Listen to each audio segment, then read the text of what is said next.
आप देख रहे हैं प्रभावशाली न्यूज। अब हर खबर होगी प्रभावशाली। नमस्कार, मैं हूं जगन्नाथ शिवकराव और आप देख रहे हो प्रभावशाली न्यूज।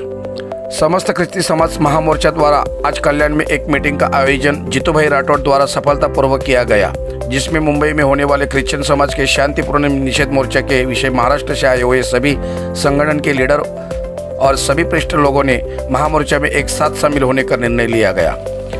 मोर्चा का आयोजन 12 अप्रैल 2023 को मुंबई के रानी बाग से दोपहर 1 बजे से शुरू होकर आज़ाद मैदान में समाप्त होगा। विशेष तौर पर जीतू भाई Rathore, advocate serial Dara, father Paul Joseph, doctor robin Raut, रूपस कड़काते और महाराष्ट्र से आए हुए अलग अलग संगठन के लोग शामिल हुए।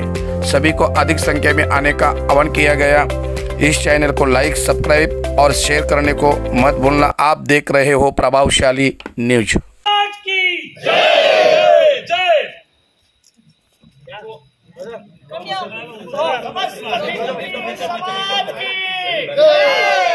बोला समस्त ख्रिस्ती समाज की, बोला येशू महाराज की। एक मिनिट आता फक्त सिरिल आणि लोंढे पास्टर आणि एक आवाज बोलायचा फक्त. ओके, व्हिडिओ समस्त ख्रिस्ती समाज की जय, समस्त ख्रिस्ती समाज की जय, 12 अप्रैल 2023 महामोर्चा की जय। Hallelujah, hallelujah, hallelujah. एक है, हम सब एक है। नमस्कार, आपण पाहता प्रभावशाली न्यूज आणि मी स्टीवन। परत एकदा आपलं सर्वांचं स्वागत। तर नक्कीच आज एकत्रित परत एकदा ख्रिस्ती समाज हा इथे जमलेला आहे आणि एकंदरीत काय विषय त्यांचे आपण थोडक्यात त्यांच्याकडनं जाणून घेणार आहे। तर महिला आपल्या बरोबर आहेत, काय सांगाल, का जमलात आणि काय विषय आहेत आपले? माझे नाव आहे सिंथिया घोडके, मी नवी मुंबईवरून आली आहे। मी एक ख्रिस्ती म्हणून इथे उपस्थित आहे आणि आमच्या भाऊ बहिणी इकडे जे उपस्थित आहे ते नाशिक, बुलढाणा, पुणा सर्वकडून सर्व लोक एक मतीने एक बॉन्डमध्ये उभे आहेत। आमचा 12 एप्रिलचा जो महामोर्चा होणार आहे आणि सगळे एकदम स्ट्रॉंगपणे, आमचा मेन उद्देश आहे की आमच्या लोकांना कुठेतरी डावळले जाते, आमच्या चर्चवर हल्ले होत आहेत, आमच्या प्रीस्टवर, पास्टर्सवर हल्ले होत आहेत आणि आमचे जे ग्रेवयार्ड्स आहे ते कुठेतरी हिसकून घेतले जात आहेत, ते तोडले जात। हे सर्व अनेक मुद्दे आहेत त्याच्यावरती आणि अनेक जाग्यावरती आम्हाला शाळेमध्ये म्हणा अनेक जाग्यावरती आम्हाला डावळलं जाते। म्हणून हे आमचं ख्रिस्ती मोर्चा काढण्यात आलंय। आम्ही शासनाला सांगू इच्छितो की आम्ही पण एक नाही लाख आहोत, आम्हाला पण आमचा न्याय मिळाला पाहिजे। अजून काही लोक आहेत आपल्या बरोबर,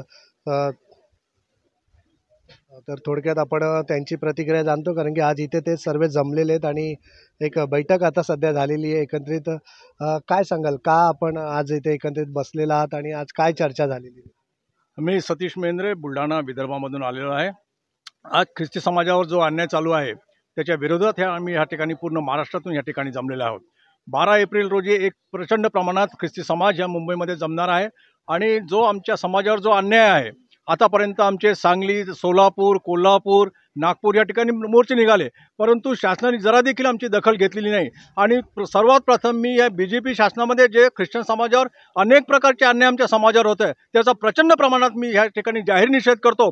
आणि 12 तारखेला जर आम्हाला या प्रचंड प्रमाणात जर आमच्या समाजासोबत न्याय झाला नाही तर याच्यापेक्षा अधिक आणि अधिक रीतीने आम्ही रस्त्यावर येऊन आम्ही आपल्याबरोबर अजून काही लोक आहेत, तर थोडक्यात मी त्यांच्याकडनं जाणून घेतोय, का ही वेळ आली एकत्रित अशा प्रकारे आपण हा मोर्चा काढताय? का एकत्रित ही मोर्चा काढण्याची वेळ आलेली आहे तुमच्यावरती? आणि ख्रिस्ती समाजावर होणारे वारंवार जे हल्ले आहेत एकत्रित त्याच्या संदर्भात आज आपण इथे सांगताय, तर ख्रिस्ती समाजालाच का टार्गेट केलं जातंय? काय असं कारण आहे जेणेकरून ख्रिस्ती समाज जो शांतता, कुठेतरी शांतीचा संदेश देणारा हा ख्रिस्ती समाज आहे, कुठेतरी रोडवरती असो रस्त्यावर असो कधी दिसत नाही, तर आज अशा ख्रिस्ती समाजावरती वारंवार हल्ले होत आहेत, त्यांच्या पास्टरवरती काय कारण काय वाटतं तुम्हाला?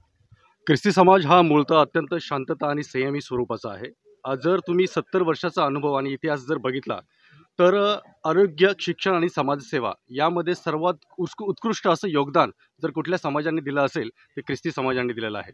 आणि या गोष्टीचा जणू काही आपल्या काही वितुष्ट निर्माण करणाऱ्या लोकांना या ठिकाणी विसर पडलेला जाणवतोय। सातत्याने ख्रिस्ती धर्मावर अत्याचार आणि अन्याय होत आहे। अनेक मोर्चे आमचे या महाराष्ट्रामध्ये त्याच्या विरोधामध्ये शांतताप्रिय मार्गाने निघाले। तर इथून पुढच्या काळामध्ये हा जो ख्रिस्ती समाज जो आहे तो आता रस्त्यावर उतरलेला आहे आणि रस्त्यावर उतरत असताना आमचं या ठिकाणी सध्याचे जे सरकार आहे, कारण की हा कुठल्या पक्षाच्या विरोधातला आमचा किंवा एखाद्या संघटनेच्या किंवा एखाद्या विचारधारेच्या विरोधातला हा निषेध मोर्चा नाही आहे, तर जे आम्हाला संविधानाने मूलभूत हक्क दिलेले आहेत त्या बाबतीमध्ये हा मोर्चा आयोजित केलेला आहे।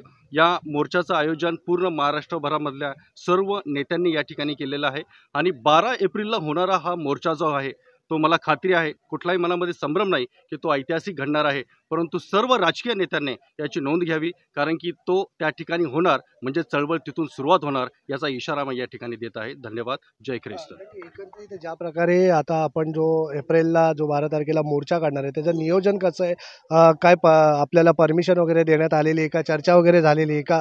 कारण की लाखोच्या संख्येत ख्रिस्ती समाजाचे लोक अनेक जाग्यावरनं तिथे पोचणार आहेत, तर कशा प्रकारची अडचणी आहेत आणि काय एकंदरीत परवानगी वगैरे तुम्हाला भेटलेली आहे काय, आणि कशी बैठक आणि चर्चा सध्या आता सुरू आहे?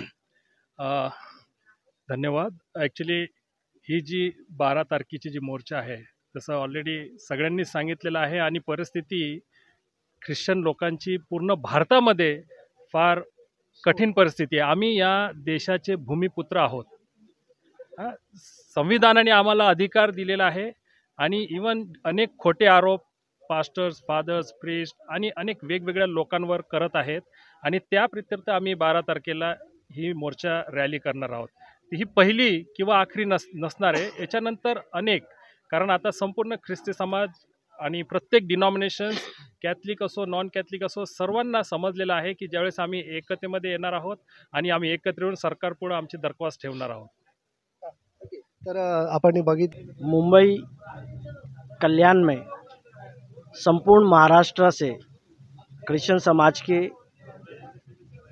लीडर्स, पास्टर्स, प्रीस्ट, रेवरेंड्स, ये सभी लोगों के साथ में आज यहाँ पर एक सभा का आयोजन किया गया है, जिसका मूलभूत उद्देश्य जो है और मुद्दा जो है वो आने वाले 12 अप्रैल को मुंबई के अंदर रानीबाग से लेकर आज़ाद मैदान तक समस्त क्रिस्ती समाज की तरफ से, संपूर्ण क्रिश्चियन समाज की ओर से एक महामोर्चे का आयोजन किया गया है, जिसके अंदर सभी क्रिश्चियंस मुंबई के बाहर के ठाणे, पालघर, नवी मुंबई और अलग अलग डिस्ट्रिक्ट के सभी क्रिस्ती लोग इस महामोर्चे में शामिल होने वाले हैं।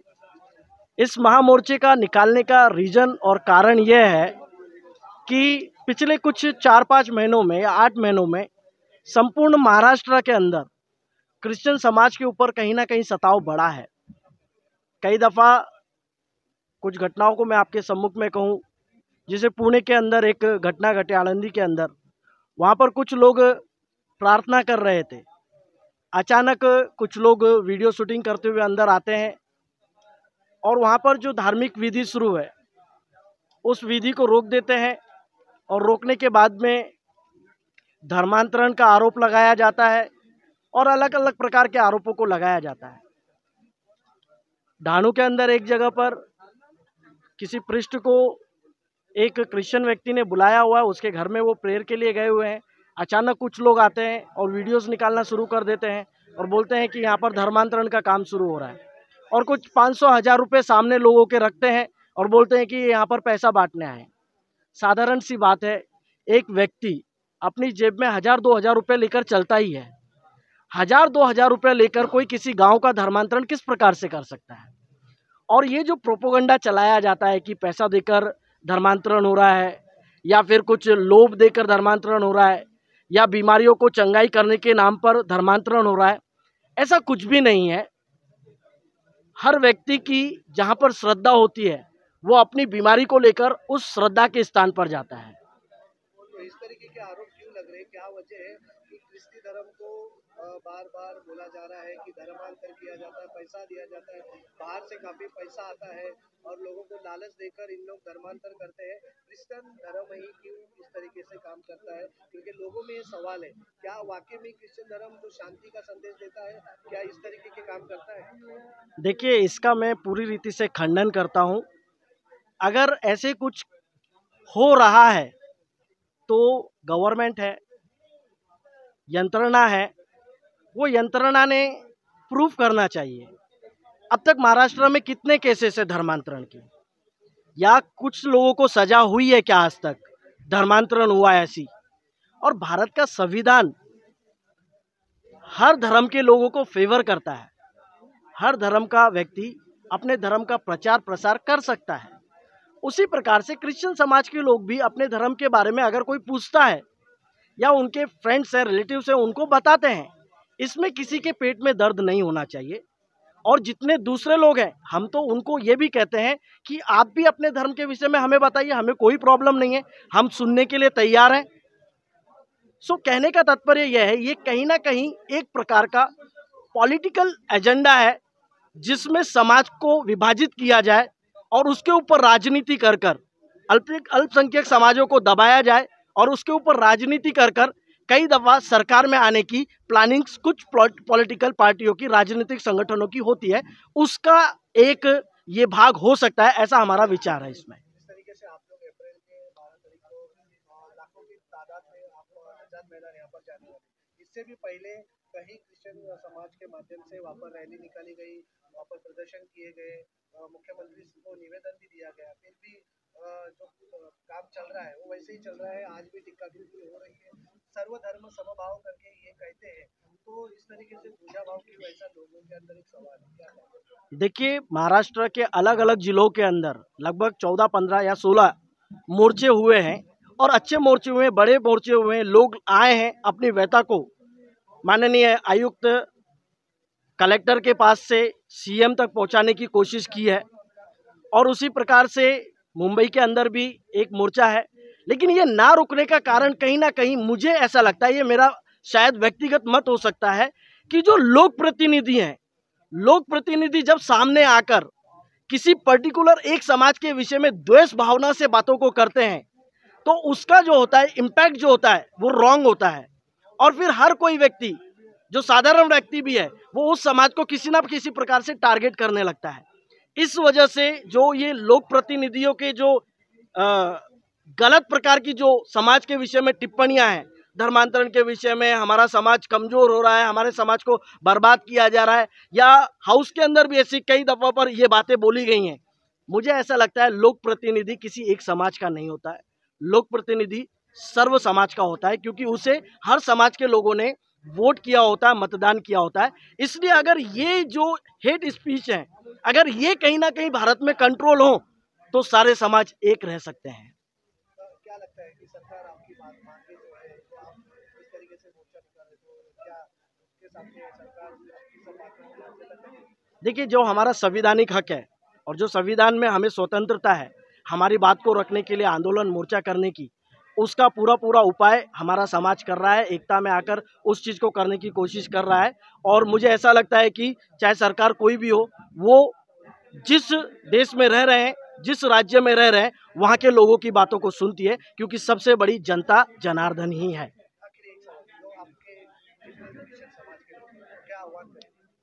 क्रिश्चियन समाज के लोगों से मेरा यही आह्वान है कि यूनिटी में आए, एकता में आए और 12 तारीख को मुंबई के मोर्चे को ऐतिहासिक बनाने के लिए और सरकार के सामने हमारी व्यथा को रखने के लिए आप सभी इस मोर्चे का भाग और हिस्सा बनिए। यही मेरी क्रिश्चियन समाज से दरख्वास्त रहेगी। जी, देखा आपने जिस तरीके से एक अच्छा मैसेज यहाँ पर दिया है, तो देखिए 12 तारीख को क्या होता है, किस तरीके से ये जो मोर्चा है आगे बढ़ता है। देखते रहिए आपका अपना न्यूज़ प्रभावशाली।